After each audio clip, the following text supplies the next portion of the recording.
नमस्कार साथियों। जिस नोटिफिकेशन का संपूर्ण राजस्थान के स्टूडेंट को वेट था, आज वो नोटिफिकेशन कोटा यूनिवर्सिटी ने जस्ट अभी जारी कर दिया है। इस नोटिफिकेशन का सबसे ज़्यादा जो वेट रहता है वो लाइफ साइंस के स्टूडेंट को रहता है, क्योंकि लाइफ साइंस के अंदर सीएसआर लेवल का जो एग्ज़ाम होता है वो काफ़ी टफ एग्ज़ाम होता है। उस एग्ज़ाम को क्वालिफाई करने के लिए लगभग 1 साल की प्रिपरेशन की नीड होती है। तो मैक्सिमम बच्चे लाइफ साइंस के जो बच्चे हैं वो उस एग्ज़ाम को क्वालिफाई नहीं कर पाते हैं। इसलिए उन बच्चों के लिए जो सेट का एग्ज़ाम है वो काफ़ी हेल्पफुल रहता है। तो अब अभी कोटा यूनिवर्सिटी ने जस्ट अभी सेट एग्ज़ाम का नोटिफिकेशन जारी किया है। इससे पहले जो सेट एग्ज़ाम आपके हुआ था वो जीजीटी ने कराया था बांसवाड़ा में, आज से 3 साल पहले, जो बांसवाड़ा के अंदर जीजीटी यूनिवर्सिटी। इस बार ये एग्जाम कराने का जो जिम्मा है वो आपके कोटा यूनिवर्सिटी को दिया गया है। आज से 2 या 3 महीने पहले इन्होंने न्यूज़पेपर में भी न्यूज आई थी कि इस बार राजस्थान के अंदर सेट एग्जाम होगा और वो कोटा यूनिवर्सिटी के द्वारा कराया जाएगा। उस एग्जाम को लेके अभी जो नोटिफिकेशन आया है इसके अंदर हम देखेंगे कि कौन कौन एग्जाम दे सकता है, एग्जाम कब है, इसका सिलेबस क्या होगा, आपको कहाँ से डाउनलोड करना है, एग्जाम का लेवल क्या रहेगा। वो तमाम बातें जो एक स्टूडेंट के मन में रहती है इस एग्जाम को लेके, उन सभी बातों के ऊपर अपन इस सेशन के अंदर चर्चा करेंगे। सबसे पहले अपन देखते हैं कि इस एग्जाम से रिलेटिव, सेट एग्जाम से रिलेटिव कौन कौन सी इंपॉर्टेंट डेट है। तो इसके अंदर आपको ध्यान रखना, ये जो एग्जाम आपके इन्होंने आज के नोटिफिकेशन में क्लियर दे रखा है कि ये जो इस एग्जाम के जो फॉर्म स्टार्ट होंगे वो आपके 14 जून से स्टार्ट होने वाले हैं। 14 जून से सेट एग्जाम के फॉर्म स्टार्ट होने वाले हैं और जो लास्ट डेट होगी फॉर्म की वो आपके है 15 जुलाई 2026। लगभग आपको 30 दिन, 1 मंथ का टाइम दिया गया है यहाँ पे। उसके बाद एग्जाम डेट, तो एग्जाम डेट इन्होंने दी है 6 सितंबर का टाइम दिया है। काफी कम टाइम दिया है। टाइम उम्मीद ये की जा रही थी कि कम से कम 4 से 5 महीने का टाइम दिया जाएगा, लेकिन इन्होंने नोटिफिकेशन के बाद में केवल आपको लगभग यहाँ पे आपको 70 से 80 दिन का टाइम दिया, मतलब 2.5 महीने का आपको टाइम मिला है यहाँ पे आराम से। अब उसके बाद में तो ये टाइम ऐसे देखें तो बहुत कम टाइम है। लाइफ साइंस के सिलेबस को 2 महीने में पूरा नहीं अपन पढ़ पाते हैं। तो जो भी है, अब हमारे लिए 6 सितंबर हमारा टारगेट है, 6 सितंबर। फिर उसके बाद है इसके लिए क्या क्या योग्यता है, क्या क्या एलिजिबिलिटी है।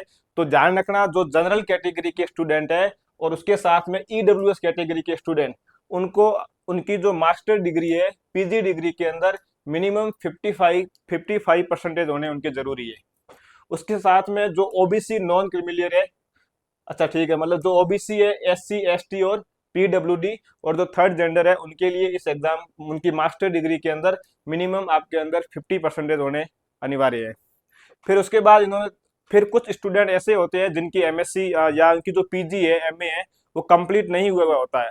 अब उन्होंने यहाँ दे रखा है नोटिफिकेशन में, उन्होंने क्लियर दे रखा है कि अगर कोई स्टूडेंट फाइनल ईयर के अंदर है, मतलब उसका 4th सेमेस्टर चल रहा है, या अगर उसने एमएस उसकी पीजी कंप्लीट हो गई है, उसका एग्जाम हो गया लेकिन फिर रिजल्ट आना बाकी है, तो वो स्टूडेंट इसके फॉर्म को भर सकते हैं, मतलब वो इसमें आवेदन कर सकते हैं।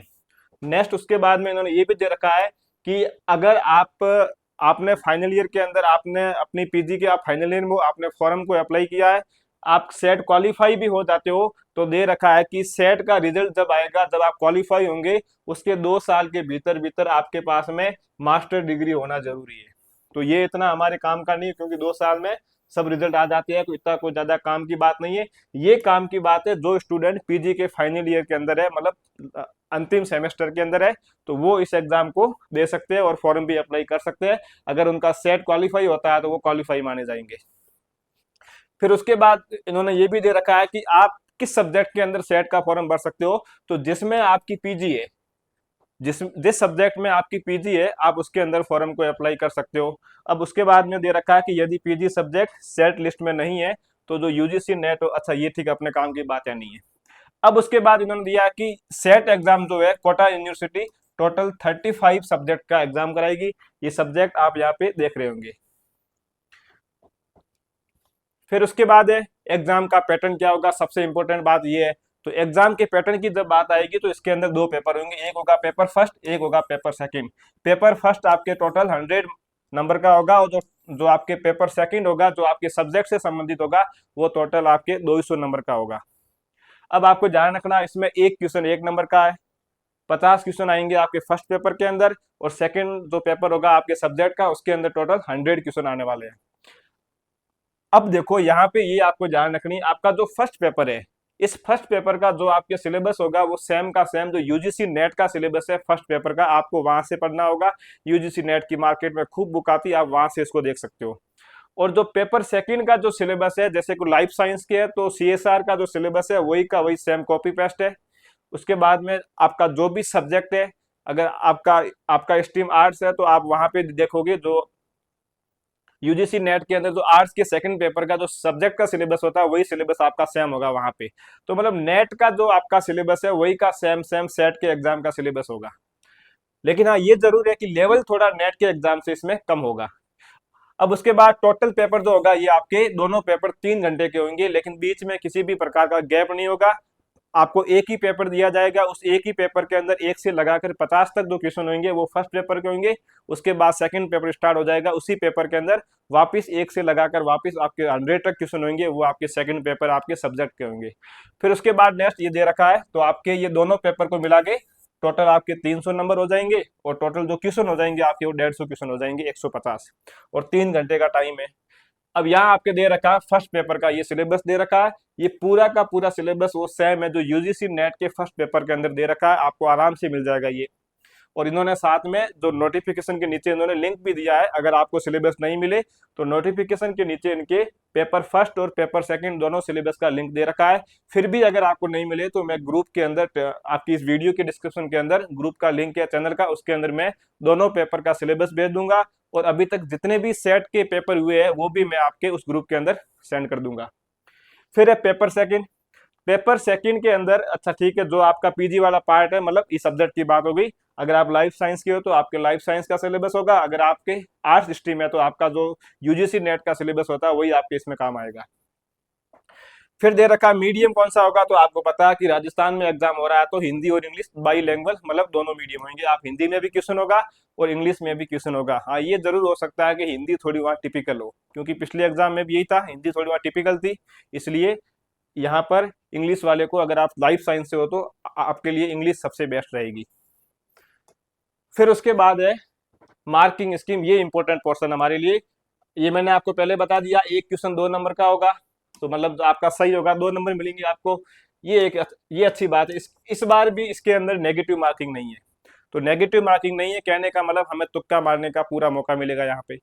उसके बाद में दे रखा है कि ठीक है, फिर ये दे रखा है कि यदि किसी प्रश्न के मल्टीपल करेक्ट आंसर है, मतलब कोई ऐसा क्वेश्चन आ गया जिसके आंसर एक से अधिक सही है, या कोई ऐसा क्वेश्चन आ गया जिसका आंसर संदिग्ध है, मतलब एम्बिगुअस है, तो उस समय केवल सही विकल्प चुनने के वाले, तो मतलब उस समय उस क्वेश्चन को जिसने अटेम्प्ट किया उसको ही नंबर मिलेंगे, बाकी जिसने उस क्वेश्चन को अटेम्प्ट नहीं किया उसको नंबर नहीं मिलेंगे।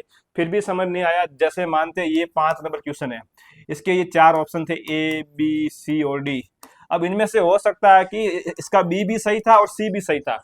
अब कुछ बच्चों ने इसमें बी को सही कर दिया, कुछ ने सी को सही किया, और कुछ बच्चे ऐसे थे जिन्होंने क्वेश्चन को अटेम्प्ट ही नहीं किया। तो जिन्होंने अटेम्प्ट नहीं किया है उनको इस क्वेश्चन के अंदर कोई नंबर नहीं मिलने वाले हैं।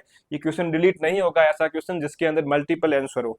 तो यहाँ पर जिन्होंने इस क्वेश्चन को अटेम्प्ट किया उनको ही नंबर दिए जाएंगे, ये इन्होंने क्लियर अपने नोटिफिकेशन में दे रखा है। यदि कोई क्वेश्चन ड्रॉप होता है तो अच्छा, ये कहने का मतलब अगर कोई क्वेश्चन डिलीट हो जाता है तो सभी को 2 नंबर मिलेंगे उसी क्वेश्चन के, भले आपने अटेम्प्ट किया हो भले आपने अटेम्प्ट नहीं किया हो। फिर अगला पॉइंट दे रखा सेट का सर्टिफिकेट की वैलिडिटी। तो जब तक ये सेट सर्टिफिकेट, अच्छा ठीक है, मतलब ये केवल आपके राजस्थान राज्य के अंदर वैलिड होगा, क्योंकि जो नेट का होता है वो पूरे इंडिया लेवल के ऊपर होता है, मतलब वो तो सेंटर का है तो पूरे इंडिया में होगा, ये आपके केवल स्टेट के ऊपर होता है। और इसके बाद दे रखा है इसकी जो सर्टिफिकेट की वैलिडिटी जो होगी, जब तक हम जिंदे हैं तब तक इस सर्टिफिकेट की हमारे लिए, ये आपके लिए काम आता रहेगा। तो इसकी जो वैलिडिटी है वो लाइफ टाइम रहेगी, ये हमेशा हमारे अपने साथ रहेगा, बाकी कोई दुनिया में रहे या नहीं रहे, सेट का सर्टिफिकेट अगर आपने क्वालिफाई कर दिया तो पूरी लाइफ आपके साथ रहेगा। फिर एप्लीकेशन फीस, काफी ज्यादा फीस रखी हुई है। जनरल वाले ओबीसी वालों के पास पैसे ज्यादा होते हैं, उसमें भी क्रिमिनल वाले तो इनको 1500 रुपये देने हैं। ईडब्ल्यूएस ओबीसी और इनको इनके लिए फीस 1200 रुपये, और एससी और एसटी को इनके 750 रुपये इनकी फीस रखी गई है। ये आपकी फीस है, और आवेदन शुल्क ऑनलाइन माध्यम से जमा कराना होगा, ठीक है। फिर आपके नेक्स्ट पॉइंट इसमें आता है एप्लीकेशन प्रोसेस क्या। तो आपके पास 3 ऑप्शन दे रखे हैं, आप यूनिवर्सिटी की साइट पे जाओ, यूनिवर्सिटी ऑफ कोटा की साइट इसके नोटिफिकेशन के नीचे दे रखी है इन्होंने। उसके बाद सेकंड ये है कि आप जो इनकी एसएसओ आईडी है, जो आपकी एसएसओ आईडी, आप वहां से भी फॉर्म को अप्लाई कर सकते हो। मेरी मानो तो सबसे बेस्ट यही है, अपनी एसएसओ आईडी खोलो, वहां से फॉर्म को अप्लाई करो। उसके बाद ये हेल्पलाइन नंबर, अगर कोई दिक्कत हो जाए आपको तो आप इनके ऊपर फोन कर सकते हो, अगर ये अटेंड करे तो दे रखे है तो ये अटेंड कर ही लेंगे आपके। तो ये चीजें होगी आपके सेट के बारे में। ये था जनरल इंफॉर्मेशन की सेट से संबंधित, कब फॉर्म भरना है, कब कैसे भरना है, और कौन कौन इसके लिए फॉर्म भर सकते हैं। मेन दिक्कत वहां होती है, कंफ्यूजन, जो पीजी के बच्चे होते हैं, जो फाइनल ईयर के अंदर है, वही बच्चे इसके अंदर फॉर्म भर सकते हैं। अब कहने का मतलब फाइनल ईयर का मतलब है जो थर्ड सेमेस्टर और सेकंड सेमेस्टर के, सॉरी, फोर्थ सेमेस्टर के अंदर है, उसी को हम बोलते हैं फाइनल ईयर। तो वो बच्चे भले थर्ड सेमेस्टर के अंदर हो, भले फोर्थ सेमेस्टर के अंदर हो, आप लोग इसका फॉर्म आराम से भर सकते हो। शर्त ये है कि आपका रिजल्ट सेट सर्टिफिकेट होने के, मतलब जब आपका सर्टिफिकेट आता है तो उसके 2 साल के अंदर अंदर आपका रिजल्ट आना चाहिए। तो मिलते हैं अगली क्लास के अंदर। ये था राजस्थान के सेट एग्जाम से संबंधित ऑल इन्फॉर्मेशन। तो उम्मीद करता हूं कि आपको ये सेशन अच्छा लगा होगा और आपको समझ में अभी आया होगा। आपके मन में और भी कोई डाउट हो, कोई क्वेश्चन हो इससे संबंधित, तो आप कमेंट बॉक्स में दे देना। अब लाइफ साइंस से संबंधित जितने भी सेट के पेपर हुए हैं, जो उसका सिलेबस है, और फर्स्ट पेपर का, सेकंड पेपर का, वो सब मैं ग्रुप के अंदर भेज दूंगा। अपना जो टेलीग्राम चैनल है, इसके नीचे मैं डिस्क्रिप्शन में उसका मैं लिंक दे दूंगा, तो आप उसके वहां से ज्वाइन करके आप पेपर देख सकते हो। अब हम मिलते हैं नेक्स्ट वीडियो, हम कल मैं लेके आऊंगा, उसमें मैं बताऊंगा कि लाइफ साइंस के पैटर्न को किस प्रकार से फॉलो करके, इन दो, हमारे पास जो 2 से ये 2.5 महीने का जो समय मिला है, इसमें हम किस प्रकार से सेट को क्वालिफाई करें। क्योंकि फर्स्ट ग्रेड एग्जाम हो रखा है, हमारे पास दूसरा कोई ऑप्शन नहीं है, इसलिए हमारे लिए जो अभी सेट है, अपने फ्यूचर को सेट करने के लिए सबसे बेस्ट ऑप्शन दिया है ऊपर वाले ने। तो मैं उम्मीद करता हूँ आपको ये सेशन समझ में आया होगा, अच्छा लगा होगा। बाकी अपन मिलते हैं अगले वीडियो के अंदर। धन्यवाद।